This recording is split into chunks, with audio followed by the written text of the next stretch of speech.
अज्ञान अंधेर विनाश, हर कृपा ते संत पेटिया, नानक मन परगास। जाही कुल ते प्रगट होए, ताही कुल को नाम। पुन द्वादश गोरिंड को मेरी है प्रणाम। परम सत्कार योग साध संगत जियो, आप जी बड़े भागां वाले हो जेड़े परम पूज संत बाबा नानक सिंह जी की बरसी ते इत्थे आके दर्शन कर रहे हो, महापुरुषों के बचन सुन रहे हो। आप जी ने बड़ा सुंदर व्याख्यान संत बाबा काला सिंह जी तो श्रवण किया। परम पूजनीक संत लखा सिंह जी ने मैनू याद किया सी, मैं उन्हों का धन्नवादी हाँ। उन्होंने आप जी के दर्शन करन दा समा दिता। मेरी छोटी जी बेनती है कि जिस तरह संत जी ने कृपा करके सतगुरु नानक देव जी वास्ते आप जी नूं दस्या है, इसी तरह मैं आप जी नूं गुरबाणी दियां दो चार बेनतियां करनियां ने, उन्नियां की श्रवण कर लो। सब तो पहली बेनती ये है,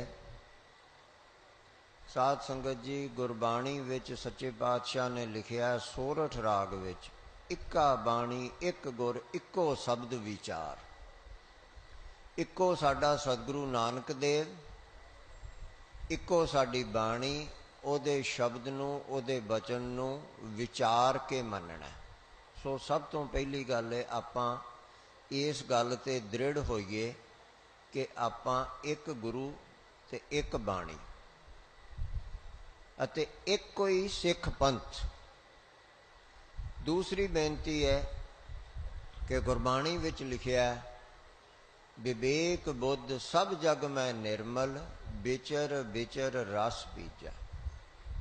थाल विच तिन वस्तु पईओ, सत संतोख विचारो।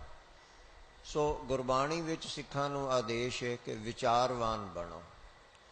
इसलिए मेरी बेनती है कि गुरु का वचन मन के सारे ही विचारवान बनो। विचारवान का अर्थ है जेड़ा खरी ते खोटी चीज़, माड़ी ते चंगी चीज़ नूं परख के उहदे विचों चंगी चीज़ लै लैंदा।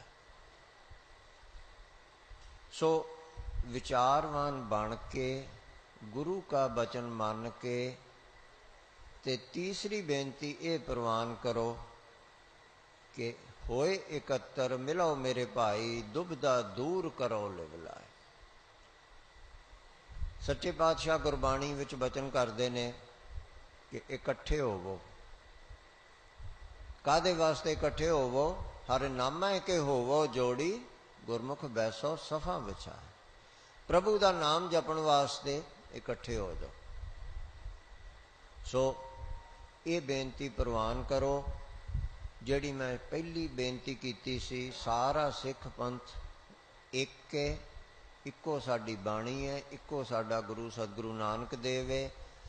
अते विचारवान बन के आपां सच्चे पातशाह का वचन मान के सारा सिख पंथ इकट्ठे हो जाइए। आपसी वैर विरोध छड्डिए, लड़ना छड्डिए।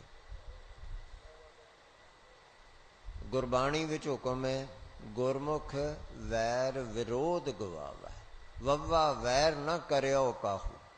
आपां भी वैर विरोध छड्डिए। सो ये बेनती प्रवान करो कि आपसी विरोध छड्डिए। इस तो अगली बेनती गुरबाणी विच सच्चे पातशाह ने हुक्म किया है, पन्ना 1390 उत्थे लिखिया है कि सतयुग तै माणियो छलियो बल बावन पायो, त्रेता तै माणियो राम रघुवंश कहायो, द्वापर कृष्ण मुरार कंस कृतार्थ कियो, उग्र सैन को राज अभय भगता जन दियो। ये सारे गुरु तीन युगां दे गिण के चौथा गुरु कलयुग दा कलयुग प्रमाण नानक गुर अंगद अमर कहायो। सतगुरु नानक देव सच्चे पातशाह जी नूं कलयुग दा गुरु उस लड़ी दे विच गिणिया अते अगली तुख दे विच कहा श्री गुरु राज अब चल अटल आदि पुरख फरमायो। सतगुरु नानक देव दा राज सारे संसार ते होना है। मेरी आप जी सारे वीरां नूं सारियां भैणां नूं सारियां नूं सिख भरावां नूं ये बेनती है कि अपने गुरु दा राज सारे संसार विच करो। किवें?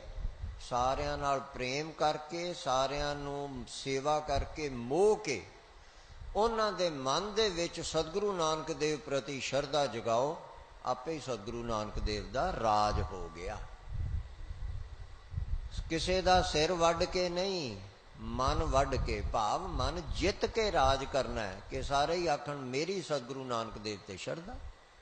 आपे सिखां दा राज हो गया। इस राज दा मुढ़ बनीए, आपां प्रचार करना शुरू करिए, अपने गुरु दा प्रचार करिए थां थां ते, ताकि सारे पासे धन नानक, धन गुरु नानक, धन गुरु नानक हुंदी जावे।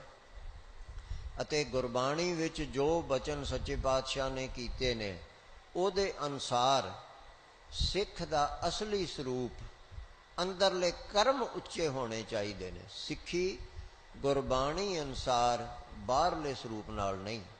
मेरा ये भाव नहीं कि बाहरले स्वरूप का कोई मतलब नहीं, मैं भी तो एक पहनिया होया है। पर जे गुरबाणी पढ़ो आद बाणी या दसम बाणी, उत्थे हर गल उच्चे कर्मां दे नाल जोड़ी हुई है। इसलिए आप जी सारियां नूं हथ जोड़ के बेनती है कि गुरबाणी विच ओ बचन जेड़े मन के साडा जीवन उच्चा होवे निजी रूप विच भी, ते जेड़े मन के साडा समाज भी सुखी वसे, ओ बचन मनो। उहदे नाल साडा पार उतारा होएगा, उहदे नाल भला होएगा। उन्हां बचनां नूं मन के असीं गुरु की दरगाह दे विच बहुत सौखे चले जावांगे। जिवें गुरबाणी विच हुक्म है, विच दुनिया सेव कमाईए तां दरगाह बैसन पाईए, मिथ्या तन नहीं पर उपकारा। जे असीं किसी दी सेवा नहीं करते, जे परोपकार नहीं करते, ये मनुखा जन्म मिथ्या है, वाधू है, त्रेग है इस जन्म नूं। इसलिए मेरी आप जी सारियां नूं बेनती है, हर परिवार एक एक जी प्रति, यानी जे 5 या 6 जी ने, जिन्ने जी हो सारे ही एक एक गिलास जल दा किसी अत गरीब नूं हथ जोड़ के छकाया करो। कोई खर्चा नहीं हुंदा। एक अत गरीब नूं, अत गरीब मंगता भी है नहीं, जेड़े विचारे सड़क ते कूड़ा हूंजदे फिरदे ने, कोई भंगी है, कोई कुछ है बेचारा, कोई मतलब नहीं। तुसी उहदे विच सतगुरु नानक देव सच्चे पातशाह दा रूप वेख के उन्होंने हाथ जोड़ के आखो, लो भैन जी, लो वीर जी, आ जल छक लो। जदों ये आखोगे, एक तुसां सेवा कीती है, एक तुसी दान कीता है, तीसरी गल तुहाडे विच निमरता आई है। निमरता सिक्खी दा गहना है। और चौथी गल, जिन्ने 5-10 सकिंट उस किसी गरीब नूं जल छकाउण ते लगणगे, उन्ना चिर उहदे विच सतगुरु नानक देव दा रूप वेखो, उहदे च परमात्मा दा रूप वेखो। उन्ने चिर वास्ते जे तुसी उहदे च प्रभु दा रूप वेख्या ते तुसी की बन गए? ब्रह्म ज्ञानी। ब्रह्म ज्ञान की अवस्था सिक्खी विच गुरबाणी अनुसार सब तो उच्ची है। इस पासे नूं तुरना शुरू करिए। इन्नियां क बेनतियां प्रवान करो। मैं आप जी सारियां नूं वधाई दिना कि आप जी इस स्थान ते आए हो। इन्नी चंगी संगत हो रही है, इन्ना चंगा उपदेश हो रहा, बहुत वड्डे भागां वाले हो।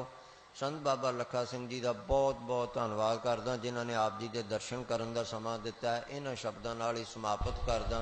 सत श्री अकाल। श्री वाहिगुरू जी का खालसा, श्री वाहिगुरू जी की फतेह। ठाकुर